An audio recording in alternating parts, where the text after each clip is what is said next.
regarde Kakatiti doit prière. Et si que toi, Mio, tombe ma bokolo likolo. Dis à ce Dieu un grand merci pour notre roi. Dis à ce Dieu un grand merci pour te souvenir de ton roi. On a raconté parmi bateau pema. Parce que dans les bélés, oyo, notre roi va t'attendre, bien-aimé. Parce que tu peux bilinguer, ma papa, ma maman. Bande kobati pe mibali ba yaya ba leki ba noko ba tata mwasi mais lelo ba date mais yo ndamba ta liongolo wana je veux que tu le dises un mot je pite kaka un grand merci na kwa lelo je pite un grand merci na tongwa lelo ana oka mongo no kotombola kolobela ntambo na tongwa lelo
Hier, aujourd'hui, éternellement.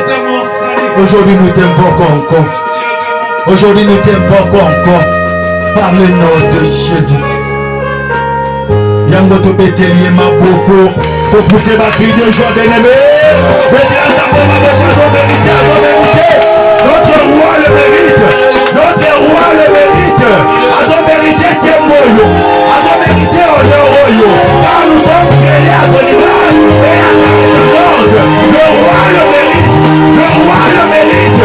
Il est digne d'être élevé. Il est digne d'être élevé. On n'a pas peur de monter à Christ. On n'a pas peur de monter à Christ.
souffrance, ce n'est que Jésus. Bien-aimé, la réponse à ma campagne est là. Et dans la cahier, à quelqu'un qui est mon mercredi, on va te poser ma question pour Nani Niboy, pour Nani Nikakangaï, mais tu connais Pisayo. Réponse favorable, c'est le nom de Jésus. C'est le nom de Jésus. À ce moment-là, on va t'aider. Il y a Pisa Bango, réponse Nanga, et ça Yesu. On a notre pression retourne dans les sous-soutés. Kolobasu na bangote, côté ko expliquer na bangote, expliquer na bangote moulayi, batali pe l'autre côté. Après ça fait solution, mais solution il y a le nom, au nom de Jésus, au nom de Jésus, c'est lui notre solution, c'est lui la réponse à nos questions, c'est lui notre réponse. L'homme de Dieu le vendredi, il nous a parlé de Josaphat. Bien-aimé, il y a un Dieu une église, c'est Bobby Yemba Yemba. C'est ma vie, bêta ma boko. Tu ne sais pas ce que Dieu a donné à ma bêta no maboko. Tu ne sais pas ce que Dieu a donné à ma boyemba na yo. Bon à Josaphat, il a attaqué ici dans Israël. Mais il était destiné à le kopunda. La côte de la bataille, mais mon corona habité, nous avons habité Yemba. Bayema ti mukolo wana yango papa dia epita tibiso na ngamu na bango lezo na pato Yemba bango na ngamu na bango beneme mbumu na yekoti bango na ngamu na bango mutu mutekoti balonde akomi ko boma na bango bakomi ko tatasine bango na bango na oya yeba kilikambo na oya titaki na réunion bali moko ta bimaki bango nyonso baboma mlaki base basimba ti yo laisse-moi te dire na tongo lelo otango to basimba te otango to abulita te intouchable, toi tu es intouchable. Quand on dit que tu as dit, les lettres à souka na bango, les lettres à souka na bango, les lots, on va continuer à voir ma gossip, on va voir ma papa n'y a pas de biso, là va prendre l'intérêt dans le là. Bantu bandaki na mali, bantu bakweti na mboto, bantu tumanzu betuba kibango, bantu bakatela ki makolo. Tika lezo na tongwa lelo, kaka na poro bakoyoka na tongwa lelo. Bazo banda para, bazo pakata mbangu. Oasi batipi na yo, azotika ngolelo, azotika ngolelo. Atibaki sante na yo, lelo azotika ngo, lelo azotika ngo. Pas de se chier sur notre réponse. Se chier sur notre réponse. Sans plus tarder, trop dans la message n'habite Tongo Alléluia. On nous a donné un budget 35 minutes pour parler de la part du Seigneur. Bien-aimé de Dieu, tu es fils.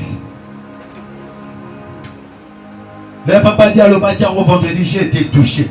Il y a un écosélé. En Bible, tout ça va dans mon cambia Aristote. Tout ça va dans mon cambia Aristote.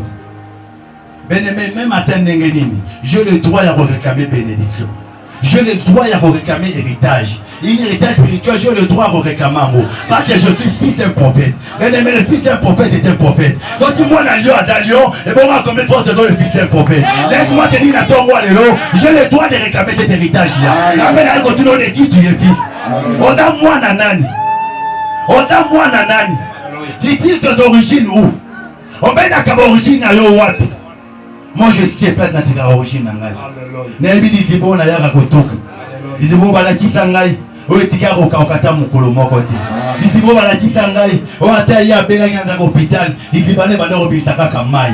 Dizibane bana obitaka kabomoi. Dizibane donza bana koputana. Bana kopeta solution na ba question bana ko se poser. Dikane épisode na tongo lelo. Ne t'attaque pas à une personne. Mais attache-toi au Dieu de serviteur de Dieu. Attache-toi au Dieu de cette église portue de Salomon. Attache-toi au Dieu où il y a la kabikamu.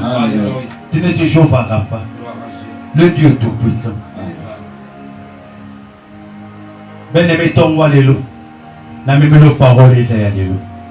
Je ne suis pas venu parler Nzamba à l'obé. Néoko le Nzamba tango Abraham ite.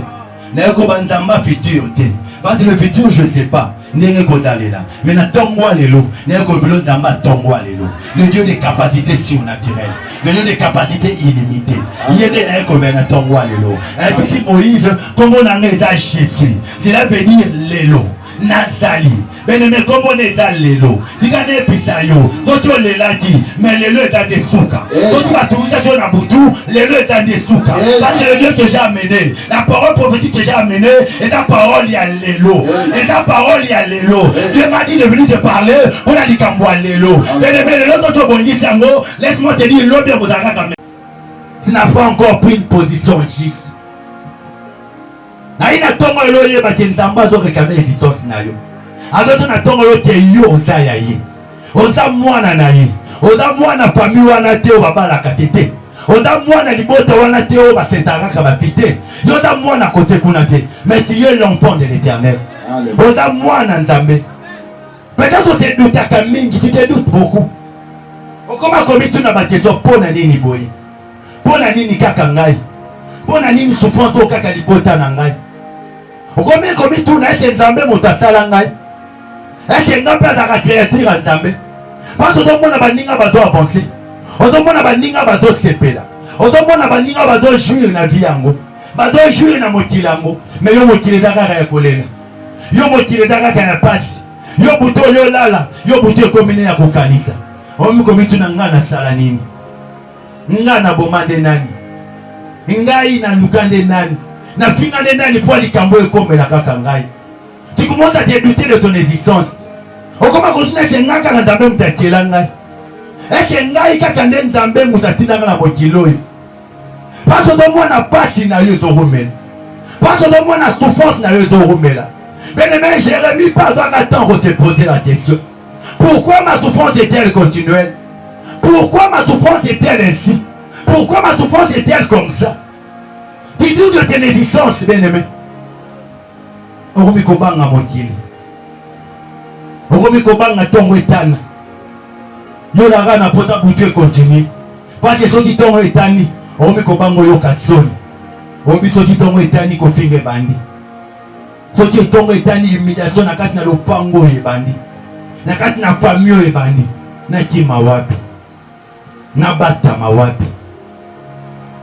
Là sans plus tarder, Papa Boras de l'émission Isaïe 43, le premier verset. Oui, dans les textes de base Nabiso. Isaïe 43 verset 1, nous lisons au nom de Jésus-Christ. Nous rendons grâce à Dieu. Ainsi parle maintenant l'Éternel. Papa, vous regardez là, s'il vous plaît. Bien-aimé, je veux que tu entends cette parole. Là, il y a une personne à ton rôle, il y a un zamba lelo. Nzamba lobité. Il y a cause de cette parole. Donc, cette parole, il y a une mon nom qu'on a biso. Si tu as ton longo lango. Mais bon, cette parole, il y a un nom qu'on a biso. Bien-aimé, ils ont un cassimate. Et ça l'a capé une efficacité. Mais il a qu'une puissance, il a aussi un bon il a une épisode qui a parole au lélo. Au même instant, laisse-moi te dire que le miracle est possible. Mais les gens qui étaient guéris dans la Bible, ils étaient guéris au même instant. Quand Dieu dit, prends ton lit et marche. Et d'ailleurs, il dit, le bâti remélatir à Souka, non. Et d'ailleurs, il dit, le bâti remélatir ordonnance à des vocations qui n'a formation. C'était au même instant. Car il prend ton lit et marche, il montre un télémi, à dit, mais tu n'as pas, à bandit au tambola. Laisse-moi te dire, les paroles à ton moi l'élo, et la parole au sama l'élo. Parce que Dieu te amené, il est le Dieu d'aujourd'hui. Il n'est pas le Dieu de demain. Il n'est pas le Dieu de hier. Parce que hier, moi je n'étais pas là. Demain, je n'ai pas habité. Mais l'élo, nous sommes pas dans la vie. L'élo, nous sommes pas dans la vie. Ainsi parle maintenant l'Éternel qui t'a créé. Sikoyo Yahweh Oyo asalaki yo pe abongisaki yo alobi boye. Celui qui t'a formé au portique. Ye Oyo abongisaki yo portique. Ne crains rien. Kobanga te. Car je t'ai racheté. Papa alongoli yo na bongo. Et qui parle maintenant l'Éternel. L'Éternel parle maintenant pour ta faveur. Il parle maintenant non pour tes ennemis. L'Éternel parle maintenant.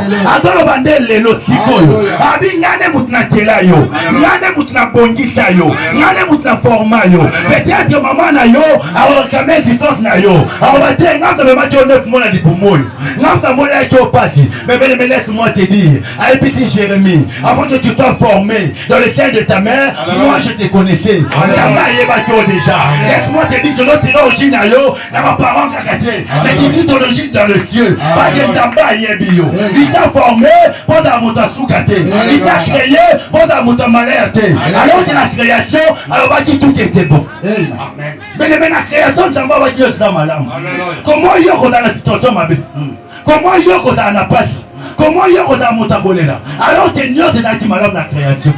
Le Dieu qui a créé le ciel, le Dieu qui a créé la terre, le Dieu qui a créé les astres lumineux. Babia sana moi etika ko kaokate, moi etika ko bomamate. Ba chercher un peu moi ban polité. Et bon monter ka créer nyoto malamu. Et bon pour ni yo a créé dans la partie. Pour ni yo a créé dans la partie. Mais souvent, tu as une hauteur, il n'y a pas de dynamisme. Souvent, tu as une hauteur, il y a malheur en abysso. Parce que tu vas arrêter pour réclamer l'existence en abysso. Tu vas arrêter pour réclamer pas mon toit qui est l'abysso.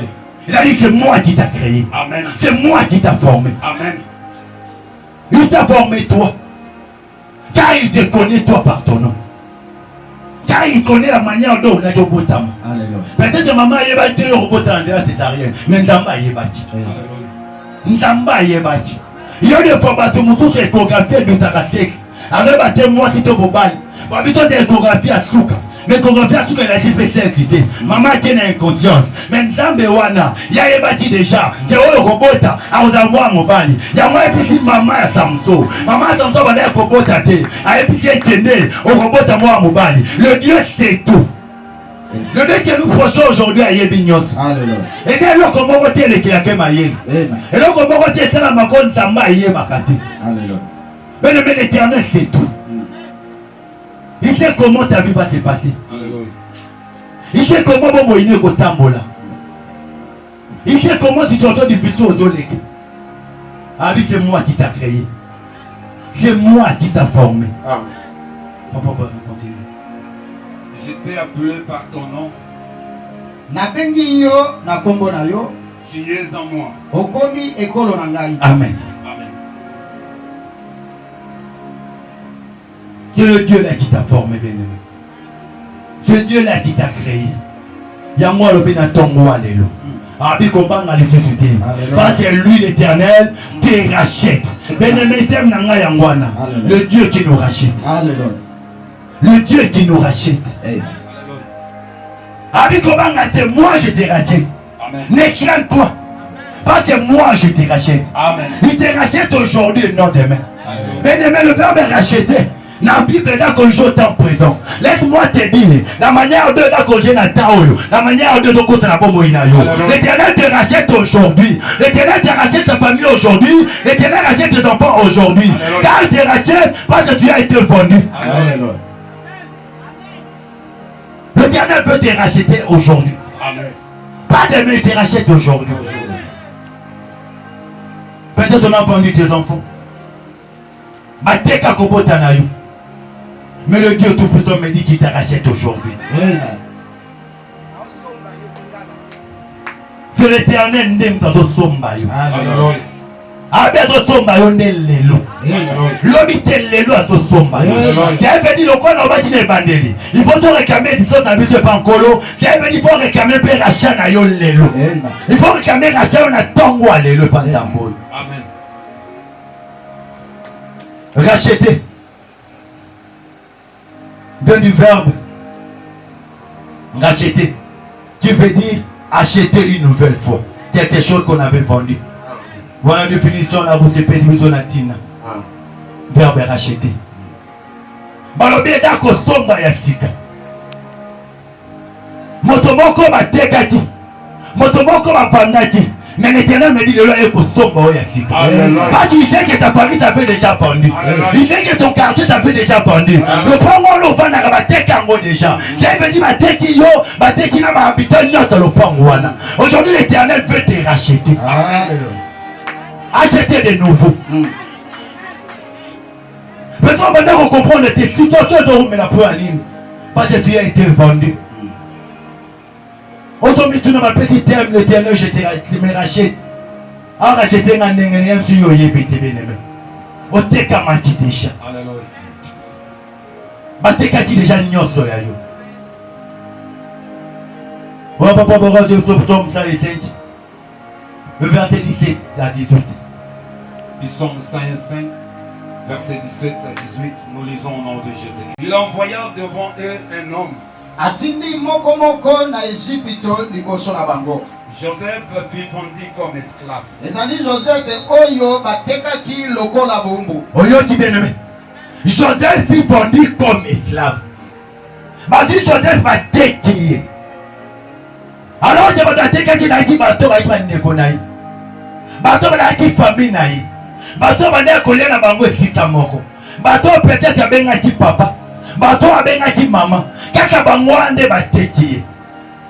Mais le monde de l'œuvre peut te vendre. Parce que habiter moi non na botaï. Moi non na makila na ngai. Ato me makombo na ngai. Ami petit trois ya kotala yo mabe. Ami petit trois ya konyokola yo. Parce que porter kaka kombo na ye. Ami trois ya koteka yo. Parce que va pesa yo ndoi na ye. Joseph fut vendu. C'est pareil avec ta vie bien-aimée. Et dans le lingue moko na bomo ina yo pe bateka. Yo pe ba livraki. Santé bomo na yo bozui na yo bateka ngo déjà. Parce que na pota Yoshua était na mokilo. Yoshua était na sama beloy. Bata pota utaka moto à souffrance. Oda kaka moto à kolela. Ma bien-aimée lelo c'est plus le cas. Na tongo lo c'est plus le cas. Na tongo lo c'est plus le cas. Parce que l'Éternel nous rachète lelo. Papa va continuer. 18. Il envoya devant eux un homme, Joseph fut vendu comme esclave. Atindi moko na Égypte liboso na bango ezali Joseph oyo bateka lokola moungo. On serra ses pieds dans des liens. Yoka bien-aimé. Bakangi ye makolo na bibende.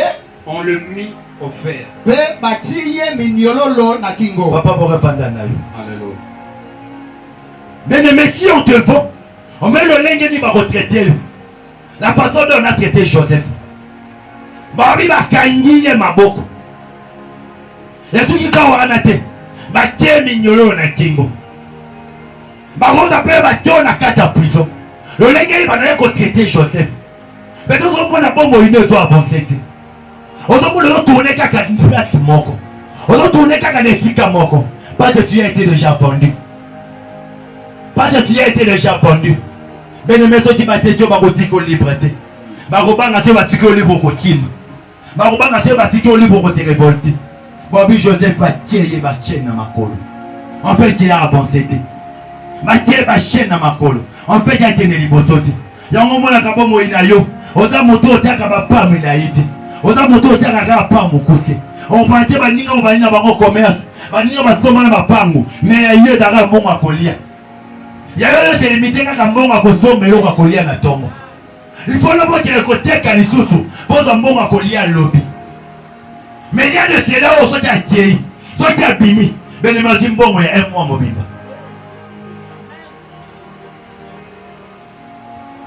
C'est pas que toi tu as été déjà vendu. C'est pas que Bazi déjà ma kono bakangi. Bazi déjà ma bokono bakangi. C'est ben na ma boko na yo, yo roko de loka malongate. Roko simbe loka malongate. Bobi te doti kabala na ye. Abala na ye akoti. Mais kobota te. Pas aux prisonniers na bango. Pas de maboko no bakanga. Ba permettre de musapela tanangwano. Mais maboka comme maman ne zalate. Na ina tongo le bene moti révolté. Na tongo le se révolté. Wolo kotanga na ndako. Matthieu 18 verset 25. Ici la Bible nous parle bien aimé. Il a qui na moto moko na kena nyongo.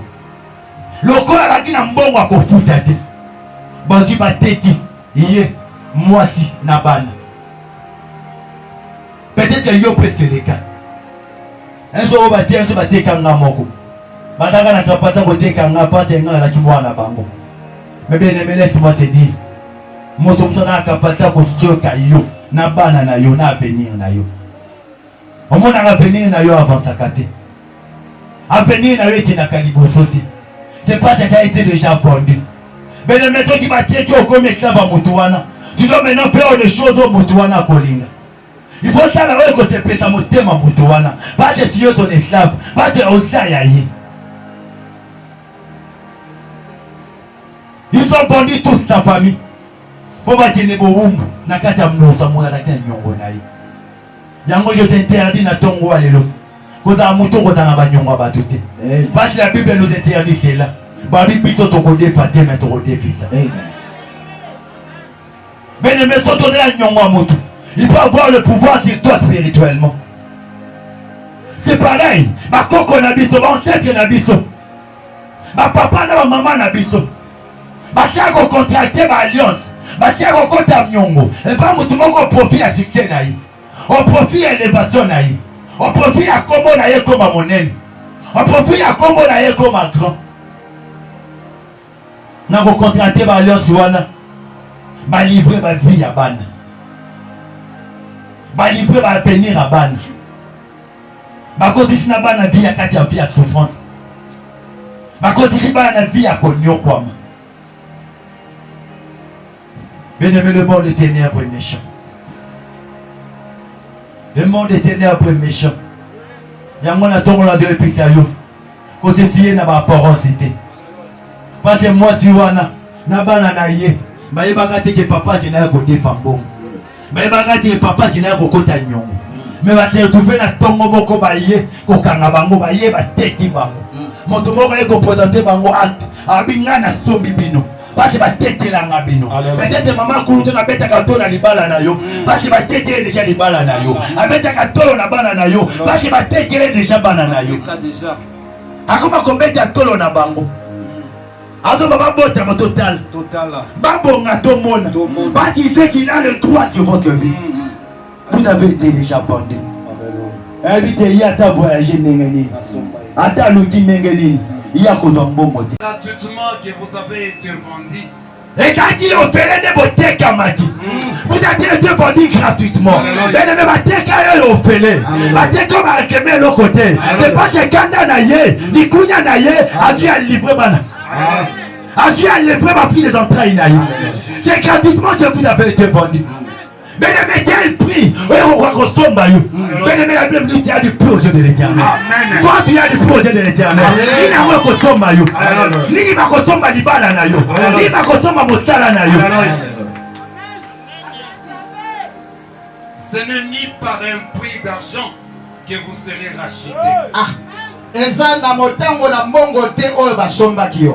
Eza na mbongo te. Eza na mbongo te nde okosombama. Na tongo eza na mbongo te okosombama. Mais tu vas te racheter par la puissance de la parole de l'éternel. C'est la puissance de la parole de l'éternel qui va te racheter. Quand ta parole elle est puissante. Ta parole elle est puissante, bien-aimé. La parole de l'éternel n'est pas la parole de papa Nabiso. Et là il va qu'on a bisoté. Mais c'est la parole de l'éternel. Quand il était vendu gratuitement, le corps était comme na tongo alelo tikane pitayo parole nzambe edo tomba yo edo tomba bana na yo edo tomba limota na yo edo tomba bomengo na yo edo rakete nyoso edo rakete nyoso rakete tout nyoso ya yo ninga ngote impossible pour na yo peut-être otela kaaji na yo obitenga na kobala tutu te otala obite nga na kobota te otala obite nga na kozwa mosala te parce diplôme naza nango te natuna kaka na 4e mapamba. Laisse-moi te dire que na tongo alelo l'éternel peut racheter ton travail, il peut racheter ton travail. Ata yo ozaka chômeur, ata yo oza diplôme te, l'éternel peut te racheter, il peut racheter pour toi. Ata babati yo okobota tomela milani tika na ye mpona na tongo alelo nzambe azosomba bana na yo. Il va racheter tes enfants. Amen. Azosomba yango lelo. Amen. Azosomba. Amen. Parce que tu as souffert de longtemps. Oyokami pe mingi, oyokami na tambola yi, mais loleta suka, loleta suka, loleta suka. L'éternel veut te racheter, l'éternel veut te racheter. Attends le matin na kati ya prison, matin na kati ba faire, akangaki yo. Laisse-moi te dire, nzambe oyo, ya Jean 11:53, nzamba na ta, epitanga, epite le sang, epite le bima, la kata na teka to bima, na ba wende na bango bima, na tongo elo bima, ekana ko bima, ayi mutu mwaka ka je sors, il va sortir aujourd'hui, ça ne vient de venir gratuitement, parce que les gens vont regarder vont réclamer une balle à la yote, vont réclamer mon salaire à la yote, c'est pas la qui dit bongo, la qui dit parole de banta, il y a la parole puissante dans tes lèvres, il y a la parole puissante dans tes lèvres, aujourd'hui les canards copient. Papa va redire un but aux gens. L'histoire de Lazare. L'histoire de Lazare. Lazare au paix. Il a été vendu par la mort. Il a été vendu par la mort, bien-aimé. Jean 11, verset 43, nous lisons au nom de Jésus-Christ. Nous rendons grâce à Bien-aimé, Lazare a couffé déjà. Déjà liwe sombi. Déjà balingi makolona ye. Déjà basipi na batra. Alobi ya komi masukute. Il y a poli déjà. Bande kone ba komi kolomba. Moko di comprendre na te, ba de Lazare atolumba solo. Ba de Lazare atolumba solo. Ba bien ko tipede, ba ke to teka ye déjà. Il y a ko bana na ye, akozana na bana te. Ba to teka ko bota na ye. Ko teka mbongo na ye. Il y a ko bonga te. Na yo kala lo banzambe pona yo. Ayant dit cela, Sima Yamalobawana, il cria d'une voix forte. Alors bien quand il voix forte. Je veux maintenant que nous crions. Je veux maintenant que nous crions. Mais les maisons qui le vont quand dit mon oncle. Mais les lois n'y ont qu'à mon côté. Parce que les terrains qui te rachètent dans ton bois le long. Avec la pose au gang. Avec la pose au gang dans ton bois le long. Abi cria d'une voix forte. La ligne a beau gang à Talanan. Bakanga Tini. Nini bateka ti déjà. Eloko ni ozwaka difficilement. Eloko ni osenga kosimbaka te. Eloko ni oluka kozwaka te. Nalingi omona ngo nano. Omona ngo nano. Parce que quand tu vas ordonner, eza etike ezalaki ebima mbala moko. Quand tu vas crier, eza etike ezalaki ebima mbala moko. Papa bon. Ayant dit cela, Sima Koloba Malobol, il cria d'une voix forte. Agangi na mongongo makasi, Boreso! Bima! La loti yote. Dabe Bima! Abi bima. Alobi bima. Avec Bima! Bima. Lelo bima na wende na bango. Ozoketa maboko. Eza zabe na zo bima lelo. Na zo bima na wende na bango. Na zo bima na porte na bango. Na baate na bango na zo bima. Na zo bima wende na tuweketa. Wende na tuweketa. Wende na tuweketa. Lelo. Na zo bima lelo. Na zo bima lelo. Je veux que tu donnes l'ordre. Je veux que tu donnes l'ordre. Parlez-moi de Jésus. Parlez-moi de Jésus. C'est l'ordre de l'eau. C'est l'ordre de l'eau. Alléluia. Yoka qui vous fait malheureux. Oh, dodo pe dodo masanote. Dodo pe sande ordre. Benemena bateka tiyo. Batata to bachete. Batela ki dona ki mwana boto mwana bangote. Mais alingi pe na tongo alelo. Yo poto pesa ordre wana. Parce qu'ils ont déjà vendu ton mariage, bateki déjà nyoto ya yo et kangami na esika wana. Eza na kati ya kunda. Mais je vais seulement na tongo alelo. Ozo banda ko pesa ordre. Nangu ya nyoto, nan pipo nyoto. Lobali bana na nyoto bima. Motala de nyoto bima. Bana de nyoto bima. Ozo beta maboko. Ozo insiste.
Gloire soit rendue à toi, Jésus. Et la marabassée. Dès na protocole, na babali la carte. Même les voisins qui nous écoutent, au Kangamaka quelque part, comme c'est la parole de Dieu. Même Yesu, nous connaissons des cahiers. Baboma yeti bakonte na kunda. Yesu nous doit zanzambe. Nous connaissons Jida te cahiers. Tiba boma qui est. Bon ni bolinga na yo. Mais le troisième jour, Le 3e jour, yango tina 3, Osobima. Et la barra passé. Et il y a marra passé. Mon gongo wana. Et ce benga yo. Dé! Moutou a chacun relouka yo pesakio.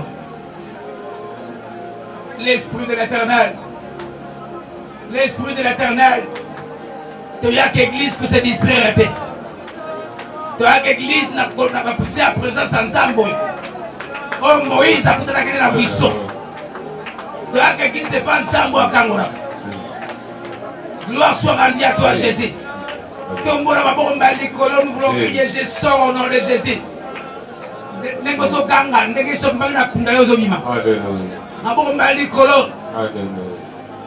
Quand je crierai une des trois, je sors.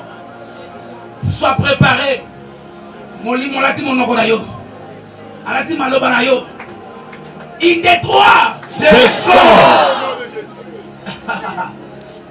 Merci. Qu'on n'a pas mon lèvre. Pour les autres, la vie na yo. Nous avons mon boye. Car bangu na mbo na ko changer.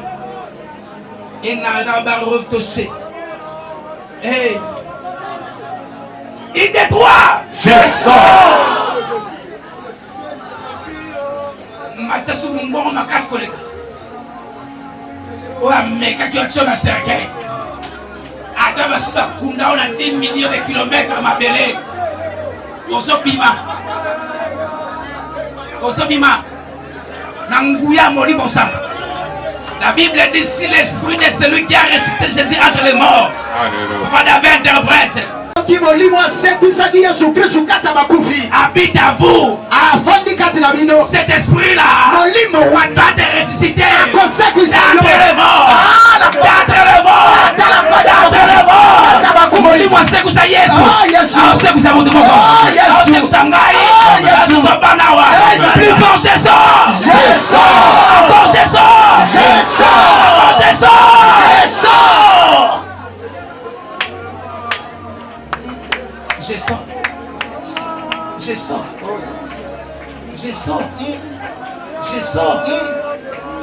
Je sors. Osra qui c'est Équateur, qui s'abandonne, il y a la province à Congo, il y a le monde entier, il y a les musulmans, marcher à la secte, la forme nuance, attaque bouddhiste, attaque nani, attaque cabino. Aujourd'hui, nous sortons, salaire zaval, salaire zaval, salaire zaval, salaire zaval, salaire permission, salaire permission, nous sortons, comme on t'a les disciples, on les a ramassés, on les avait emprisonnés, mais ils sont sortis, sans la vie des sacrificateurs. Aujourd'hui encore, le même Dieu qui agit avec les disciples, agit aujourd'hui avec nous. On t'a les disciples, c'est même Dieu, agit maintenant, tout dépend de ta foi. La Bible dit, si tu as la foi, comme un cœur de s'élever, lâche ton âme, oh toi d'ici, chante-toi la mer, car tout est possible, car c'est lui qui croit, tout est possible, maintenant, tout est possible, maintenant, aboutissant, la croix, tout est possible.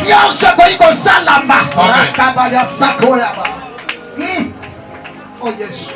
Il a il n'arrête pas. Oh yes.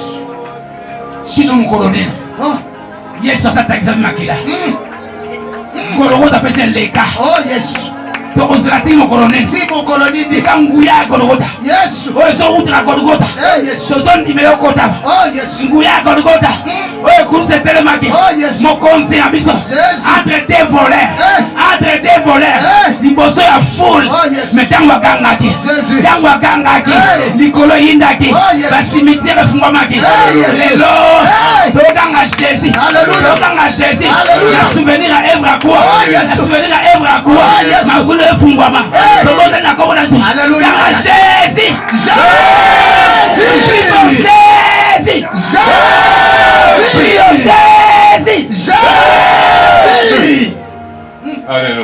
Jésus.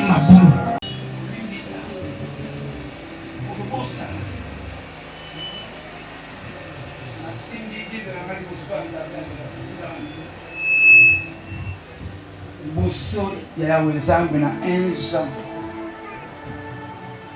1:8 à 9 et 1 Jean 2 1 mokonzi na ekolele epai na yo nzambe lokola Moïse amataka apolela mpona bana Israele. Nayebisi papa oyo alataki mwana mpo mwana tina molimo santo ayokela biso mawa. Limbisa bana nyonso ya Église Porte de Salomon oyo balimbisi banguna na bango. Limbisa ngai oyo nalimbisi banguna nyonso. Moto nyonso oyo azalaki coupable na misère na biso, na souffrance. Partant de la prédication d'aujourd'hui, qu'il soit pardonné. Au nom de Jésus-Christ. Yesu alobi soki babeti yo mbata na litama opesa mpe litama oyo. Yesu ayaki na raison. Tomonaki Juda oyo atekaki yo akendaki kosependre yo moko parce que asimbaki juste. Tika mitema na biso efungwami koma petwa et que le Saint-Esprit a envahi mitema na biso. Recevez le pardon de l'Éternel au nom de Jésus. Recevez le pardon de Jésus au nom de Jésus. Yo limbisi nzamba limbisi yo na kombo na Yesu Christo. Amen. Maintenant,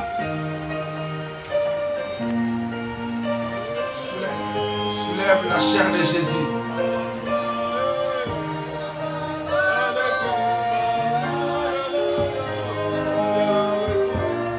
Soulève.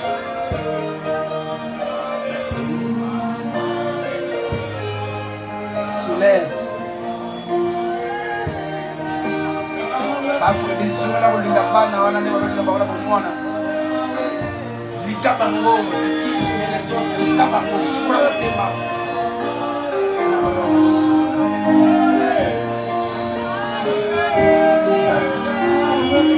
Ya ben des fois kosa kabisa. Parole limbisi. Ena robo seria barabashe. Ela kada na roko poria barabashe. Nene, est-ce qu'on limbisi? Eni meli ya mana rabashe. Ato mona ki mutamana puta ki baloka yo. Pardon. Seigneur Dieu, nato moli. Yo kalibondeli. Merci pour la auto tomboli. Et comme ça la Bible dit celui qui marche ma chair et qui voit mon sang demeure à moi, je demeure à lui. Demeure à nous au travers la chair de Jésus. Oh Père, au travers la chair de ton Fils, demeure dans mon corps, dans mon âme, dans mon esprit, au nom de Jésus-Christ. Amen. Amen. Marche rapidement.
Pourquoi te tombolaka?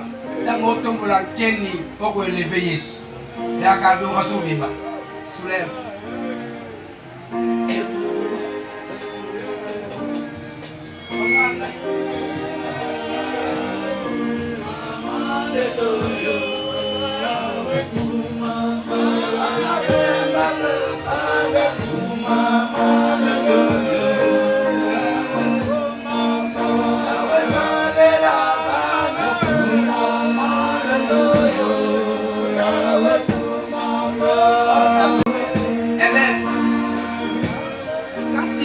sera le fils de l'homme. Nde koyeba oyo azali. Élève, soulève. Tombola. Ekali ya mangogolo sige. Ayebisaka ngai alobi nyonso kosala makila ekosalama. Na nzela makila gaita nde omonaka ekulusu etelema wana. Sans les sangs, l'écluse n'aura pas de puissance. Alléluia.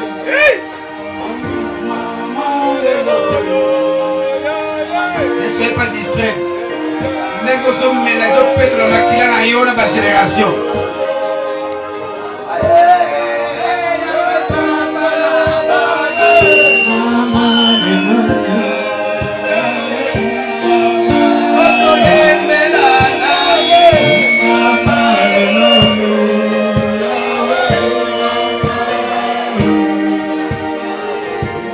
Simba a prié.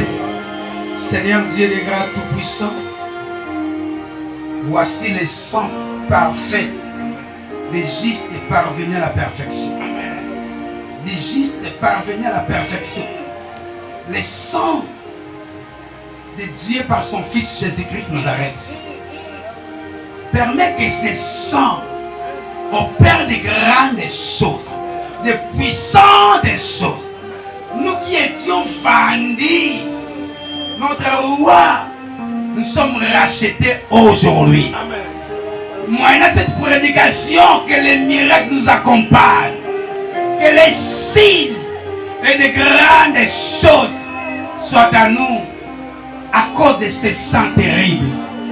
Je déclare et je réclame que l'œuvre de la croix ne passera jamais inaperçue. Parce que le sang a coulé. Le sang a coulé. Le sang a coulé. Le sang de Jésus-Christ Nazareth a coulé. Amen. Roi, merci. Tu es combien invincible. Tu es combien intouchable. Tu es combien impénétrable. Na boutu peut na mouille. Na âme, na corps peut l'esprit. Tu es combien riche. Tu es combien élevé. Tu es combien bolingwa Yesu. Tu es combien bolingwa Yesu. Tu es combien bolingwa Yesu. Na kombo na Jésus-Christ. Prenez.